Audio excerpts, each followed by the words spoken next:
Most of us remember exactly where we were on the morning of September 11, 2001. Think about it. Now, if you're here, you're like, 9/11, I've heard about it, but I have no idea. You can ask the person next to you, maybe the person behind you. They will know. They will remember where they were. I was in my car. I was on my way to church, to work, and when that news broke that a plane had crashed into the World Trade Center, that North Tower. It was one of the most just chilling things. We were riveted, went to the televisions, we're watching all of this stuff unfold.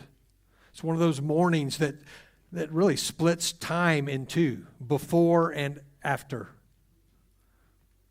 But what I remember almost as much as the day itself are really the weeks that follow. Flags were everywhere, half-mast. Churches that hadn't seen a crowd in years were suddenly packed. Underneath it all, there was this current that was running throughout the entire country. We don't know what to do with grief this size.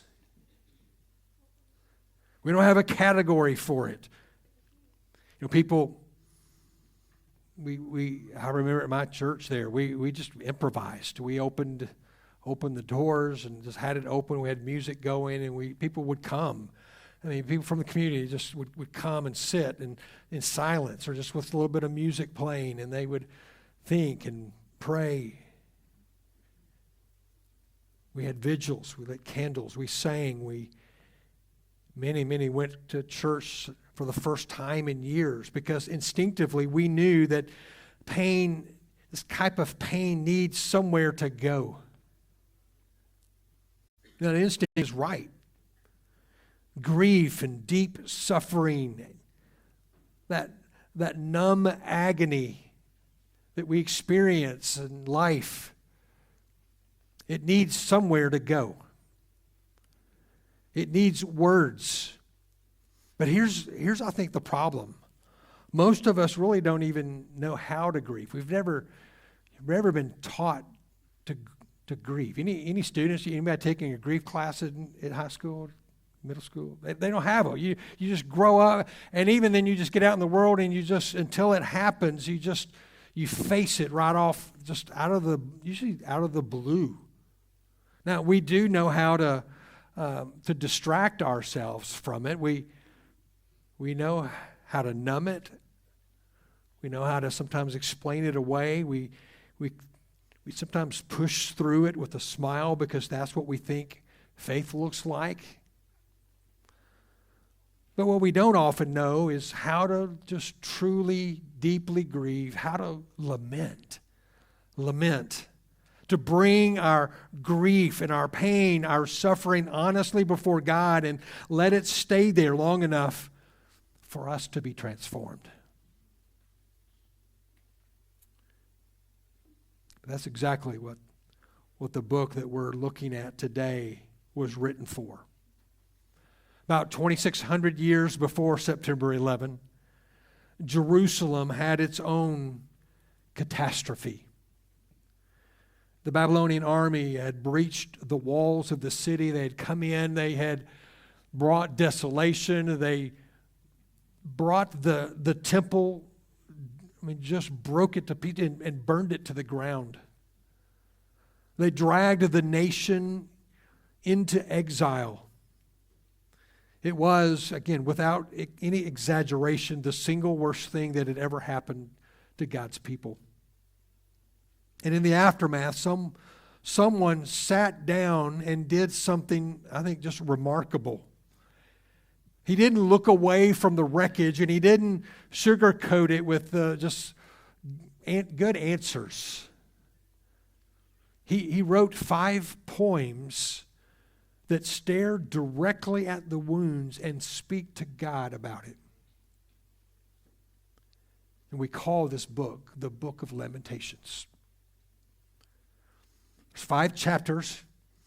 If you look in your Bible, you'll see oftentimes there'll be like a couple of verses and then a little space. Some more verses and another space. Those are stanzas. This poem has stanzas, and there's actually 22 stanzas in every chapter. And 4 of the chapters are an acrostic of the Hebrew alphabet, like A to Z, but only the Hebrew letters. So each one begins with that, chapters 1 through 4. 5 is also an acrostic, but it's a little bit kind of out of sync with some things. And the detail, I think, matters more than we would think. Because here is this rawest grief of anything in the Bible. If you've been reading and you've come to Lamentations and you read in chapter 1, you get in chapter 2, it's just heavy. It's just heavy. But in the midst of all this, there's structure. In the chaos, there's structure. Now, it's this grief, in a sense, it's like being brought into control and directed on purpose toward God. And we're going to see that today. In fact, we're going to take this ancient and let it teach us something that I think our culture rarely does well. How to grieve like people who actually believe God is listening. 3 things this book I want us to highlight today. It's going to teach us the weight of sin, the words of lament, and then the wonders of Christ. Let's begin. The weight of sin. Before we can really learn how to lament well, this book makes us feel, again, that heaviness, the weight of why there's anything to lament at all. If you have your Bibles, turn to the book of Lamentations. You'll find it, Isaiah, Jeremiah, and then right in between Jeremiah and Ezekiel, this little book, Lamentations. Let's begin in chapter 1. I want us to read, 5 or 6 verses here. Begin in verse 1. How lonely sits the city that was full of people. How like a widow has she become. She who was great among the nations, she who was a princess among the provinces, has become a slave. She weeps bitterly in the night with tears on her cheeks. Among all her lovers, she has none to comfort her. All her friends have dealt treacherously with her. They have become her enemies. Judah has gone into exile because of affliction and hard servitude. She dwells now among the nations, but finds no resting place. Her pursuers have all overtaken her in the midst of her distress. And the roads to Zion mourn, for none come to the festival. All her gates are desolate. Her priests groan, her virgins have been afflicted, and she herself suffers bitterly. Her foes have become the head. Her enemies prosper because of the Lord has afflicted her for the multitude of her transgressions. Her children have gone away, captives before the foe. Verse 8. Jerusalem sinned grievously. Therefore, she became filthy. All who honored her despise her, for they have seen her nakedness. She herself groans and turns her face away. Heavy. This is why pastors don't preach Lamentations very often. This is why a year in the Word, I think, is good for us. Because we come to books like this, and it's like God put it in there. He has something for us, right? It starts off these words. You see them in these passages, just staggering. Lonely, slave, bitter weeping, bitter suffering, exile, affliction, distress. And again, this isn't just random bad luck. This isn't like, Babylon came in and they were more powerful. No, this is a different issue at stake here. Verse 8 says, Jerusalem sinned grievously. Therefore, she became filthy. Now, that word, therefore, it carries a lot of weight. It's doing all the lifting here. The writer, I think, is Jeremiah. We don't know for sure. It doesn't say. Traditionally, it's Jeremiah. I think it's Jeremiah. Could be someone else, contemporary. I'm going to say it's Jeremiah, and he isn't content to say that Jerusalem suffered. He says Jerusalem sinned and therefore suffered. He's drawing this straight line from cause to consequences. The city's destruction is the direct fruit of the city's unfaithfulness to God. And they know it. Look down at verse 18.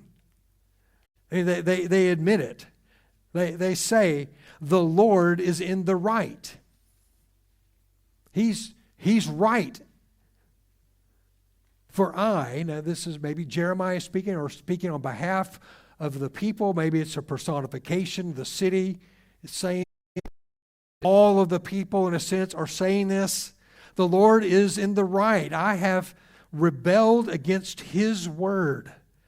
But hear, all you peoples, and see my suffering. My young women and my young men have gone into captivity. Lamentations is telling us that sin before a holy God is grievous and serious.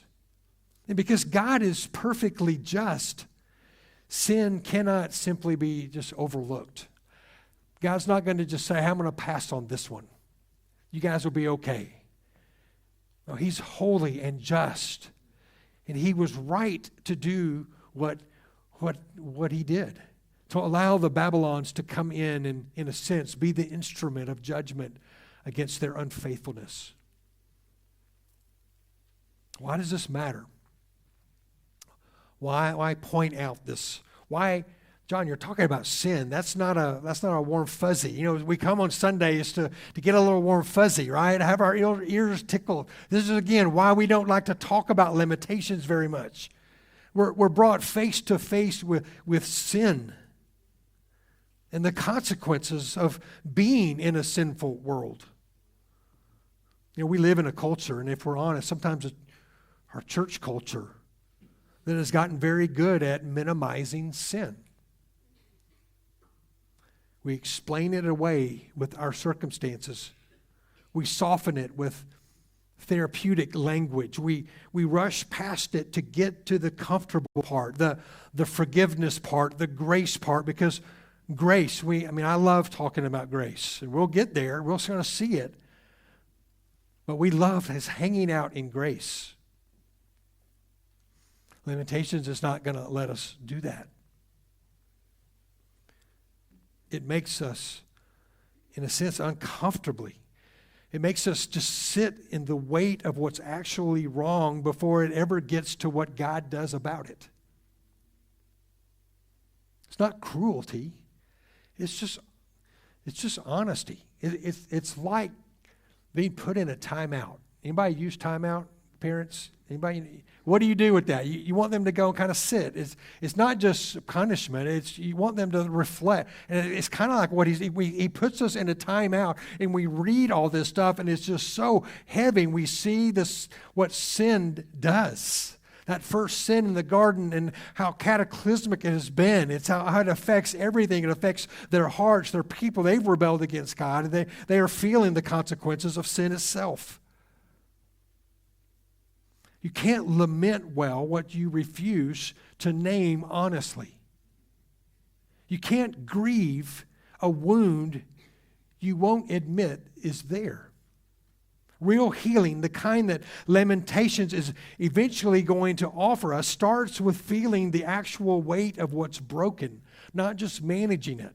If I'm just tired and kind of wore out, and I come home and I'm just impatient with my wife, and I pop off a little bit, and it's like, honey, I'm just tired. That's no excuse. But there's a tendency to do that. I defend, I deflect. And my guess is that many of you do as well. Rather than say, hey, that was wrong of me. That was not just a sin against you. That was a sin against God. And to feel that weight.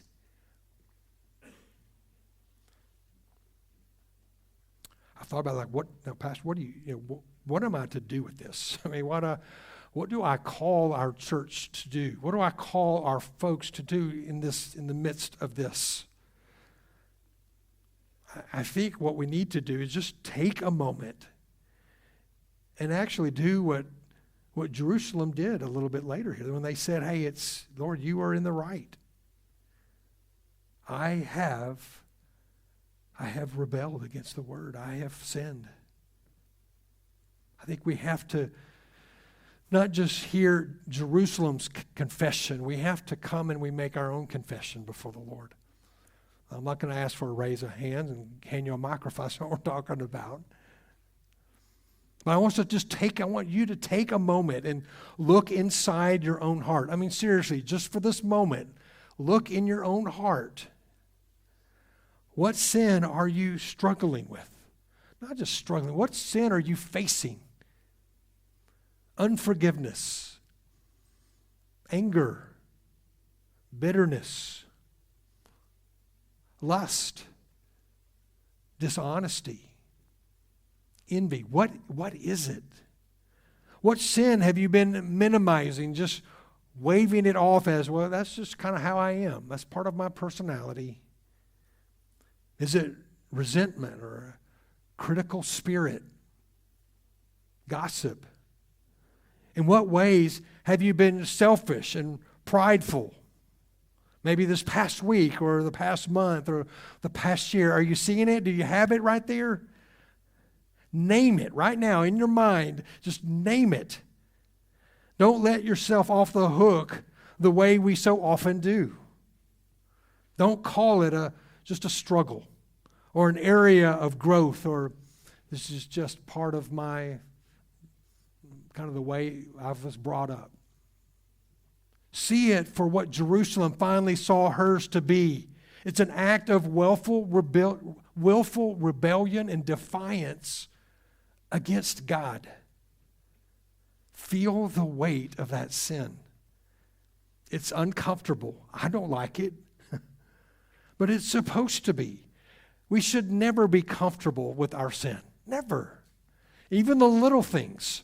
Here at work, and all of a sudden some off-color talk is happening, and you find yourself engaged with it, or somebody tells a joke that puts somebody down, and you kind of laugh, or you're at school and somebody says, "Look at someone, look what they're wearing," and you just kind of join in on that stuff.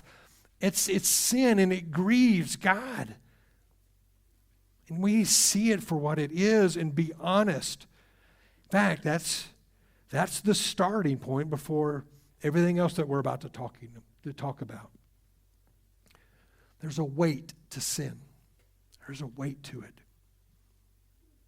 But here's what's beautiful about the book. The same writer who makes us feel the full weight of sin, he doesn't leave us there crushed under it with nothing to say. In fact, he gives us words of lament. He helps us. He gives us the words for the grief that follows. Lamentations doesn't just diagnose the wound, it teaches us how to speak about it. Flip over to chapter 3, if you would. I want to highlight what lament looks like.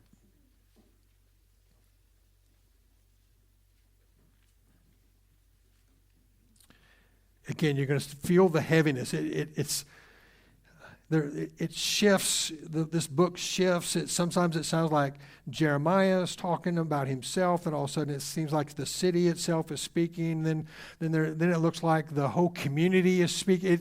It's poetry. There's so much in here. But chapter 3 begins. It's just, again, heavy. Look at it, verse 1. I am the man who has seen affliction under the rod of his wrath. He has driven and brought me into darkness without any light.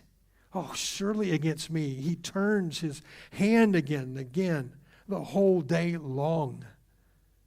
He's made my flesh and my skin waste away. He's broken my bones. He has besieged and enveloped me with bitterness and tribulation. He has made me dwell in darkness like the dead of long ago. Whew. Couple things about lament here. First, lament begins with just raw, honest description. Jeremiah doesn't hold back here. He's talking about what's happened to him, or something. Hey, this is really the city speaking. It doesn't matter. These are words for us. It's to help us know how to lament and to express what's in here. It's almost as if, you notice he's speaking he's not talking to God yet. That'll come a little bit later. It's almost like it's the agony is so much, and he's feeling the weight of all of this. He can't even address it straight to God's face. So he says he. But the words are raw. They are just heavy. He doesn't hold anything back. And that's what lament does. I think most of us, we've been through some things. And I've been open with you, some of the ups and downs of our own life, some of the challenges we face. And most of my life, I would read the Psalms of Lament. I've read Lamentations, and it's kind of like just out there. I've never taken it as my own. And there was times I needed that to come out. I needed to say some of the stuff that was just in here. And Jeremiah is teaching us. I think he's telling us, hey, it's okay to say these things. God, you've hemmed me in. It feels like you've broken my bones. The weight of your hand upon me. He says, it feels like I'm chewing on gravel. My bones are broken. This is where I am, God. Where are you? I think another thing about lament is you notice, who is Jeremiah talking about? He's talking about God. He hasn't rejected him. In fact, you read this, and there's nowhere does he say, I'm done with you, God. It's never there. He's expressing this. Friends, you don't bring lament to someone that you don't believe is listening. We lament because we know someone is listening. He brings his pain to God because some deep part of him knows that God is the only one who can actually do something about it. Friends, lament isn't failure. It's actually faith. It can feel like that. There are some of those times I'm just, I'm just, God, I don't feel like you're around. I've been calling out to you, and it's just silent. Or some of those we shared about, like losing we adopted that child. Remember that story? We adopted this child, and she was taken away from us after we had her in our home, and I felt it. And we kind of agreed. We didn't have a whole lot of words. But that night we were sitting in that room, just tears. I remember I was at church, and a lady came into my office. I don't know. I shared this with you. Came into my office. It's like, man, how are you doing? And I'm like, I'm okay. I'm okay. She's like, I don't think so. How are you doing? And it just, I just broke. I'm angry. And I think it was then really where I began to start thinking about lament and just, this doesn't make sense. We were trying to have another child. We did all the fertility stuff, and we tried for years, and we did artificial insemination a couple of times. That didn't work. And then you led us here to this church, and this lady happened to call, and she was pregnant. She didn't know what to do. She wasn't going to be able to keep it, and she wanted this child in a Christian home. Asked me, I happened to be the one of all the pastors to answer the phone, and she asked, hey, can you just get the word out that I'd love our child to be in a Christian home? I was like, well, then we went home and talked, and then now, Lord, is this some kind of cruel joke? And even now, kind of, I say that, and it almost sounds like I'm being angry at God or calling him something. But he's God. He already knows. He knows what I'm feeling. He knows the pain. He knows, and not just that, has been all kinds of other things, and you've been there too. God knows your pain, and just speak it to him. Be honest. Be real. He's listening. He cares. He has the answers. He will hold you like no one else can. And when you lament, it's an act of faith. God, just just lamenting is saying, I recognize that you're the only one that can really heal this. Another beautiful thing about lament is laments aren't just complaints over and over, just complaining to God. Laments have a turn. They have a ray of light and hope. That's what makes, lament is distinctively Christian. Grieving and aching, anybody in the world can do that. But lament this is where the turn happens. Look with me go down to verse 19, chapter 3. He goes on, remember my affliction, my wanderings. Now he's praying, oh God, remember see what's happening here. You know, the wormwood and the gall. My soul remembers it and is bowed down within me. Here's the turn. But this I call to mind, and therefore I have what? Hope. And then this beautiful verse, these few verses here, these are our verses for this month. The steadfast love of the Lord never ceases. His mercies never come to an end. They are new every morning. Oh, great is your faithfulness. The Lord is my portion, says my soul. Therefore, I will hope in him. Now, did Jeremiah's circumstances change? No. Nothing outside of him is different. He's still laying in ashes. The city is in ruins. There is desolation. There is no food around. People are dying. It's so bad they've even moved to cannibalism. It is awful. And yet, in the midst of all of this, he makes this turn. But this I call to mind, this I remember, and therefore I have hope. I have set my mind upon you, O God, and your character. And here it is, God, your steadfast love, it doesn't end. Your mercies never come to an end. They are forever and ever ongoing. Every morning they're new, and your faithfulness is great, is high to the heavens. Jeremiah finds his hope in the God whose love will not end, whose mercies is huge, and his faithfulness. This is where the sin that you and I named a minute ago in our minds, this is where it needs to go. Not hidden, not managed, but brought into the light of God's presence and character. And maybe it's the sin, or friends, maybe it's the consequences of sin on this world. And it will impact you. It will impact all of us. Loss. Some of you here today, the loss, grief, betrayal, sickness, diagnosis. Maybe just simply the suffering of somebody that you love. Bring it to him. Speak it honestly. And it's okay to tell God how you feel forsaken or angry or crushed. But remember that it's not failure. Again, it's faith. And don't just complain, but then somewhere along there, bring in that but God. But this, I trust in you.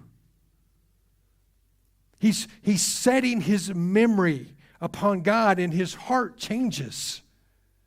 The steadfast love of the Lord never ceases. His mercies never come to an end. They are new every morning.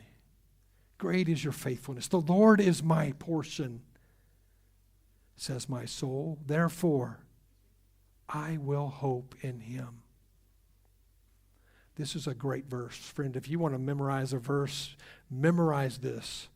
And in those moments when the grief, when the loss, when the pain, when the burden of sin is just almost unbearable, lament and then turn, and maybe let that turn be this verse. We've felt the weight of sin. We've learned to bring it honestly to God, but we haven't yet answered the deepest question I think that this book raises. How does a holy God, God's wrath against sin, ever actually get resolved? This is where we need to see the wonder of Christ. Centuries after Jeremiah wrote his laments over a burning Jerusalem, another man stood at that same city and he wept. Luke 19:41. And when he, speaking about Jesus, when Jesus drew near and saw the city, Jerusalem, he wept over it. It could be that maybe Jesus was just outside the gate. We don't know. Maybe it could be that Jesus stood right there where Jeremiah stood. He's grieving over the very same city, over the weight of the very same kind of coming judgment. But here's where the story shifts. It turns here in a different direction. Lamentations can't get there. Jeremiah could only announce judgment and lament it. But Jesus does something that Jeremiah could not do. He doesn't just weep over the judgment. He walks into it. And he absorbs it. The wrath that Jerusalem deserved in 586 BC, and the wrath that every one of us as sinners deserves, Jesus takes it upon himself, not as a bystander, describing the wreckage, looking around and writing about it from A to Z. No, he goes and he stands in the midst of the wreckage. He goes and is nailed to a cross. That sin that you named earlier, your unforgiveness, your pride, envy, selfishness, whatever it is, Jesus bore it on the cross. Lamentations says in 3:1, I am the man who has seen affliction under the rod of his wrath. You know, on the cross, Jesus became the man for you. He took the rod of his Father's wrath against our sins so that we wouldn't have to. Oh, friend, if you're still carrying the weight of sin, if you haven't given that over, then you're going to feel that. It's just there. Maybe you can brush it aside. You can say, hey, it's not there. It's not, this isn't whatever. But it's true. The sin has a cost. But because of the goodness and the mercy, the steadfast love of the Lord, his grace, Jesus went to the cross to bear that for you. And when you turn and trust in him, it's forgiven. It's paid for. It's gone. It's like lifted off. If you haven't done that, hear his invitation today. Trust him and see how great his faithfulness is to you. I'd love to visit with you after the service. Put it on the card. Put your name and just say, I want to learn. I want to know more about this forgiveness. I need the weight of my sin forgiven, and drop it in the box back there. I'll reach out to you. Now, before we close, let me just show you one more thing. Look at the last chapter of Lamentations, chapter 5. Last two verses. You're going to see Lamentations, it doesn't resolve. Restore us to yourself, O Lord, that we may be restored. Renew our days as of old. Unless you have utterly rejected us and you remain exceedingly angry with us. And that prayer just goes off. That's it. It's a prayer. They were waiting.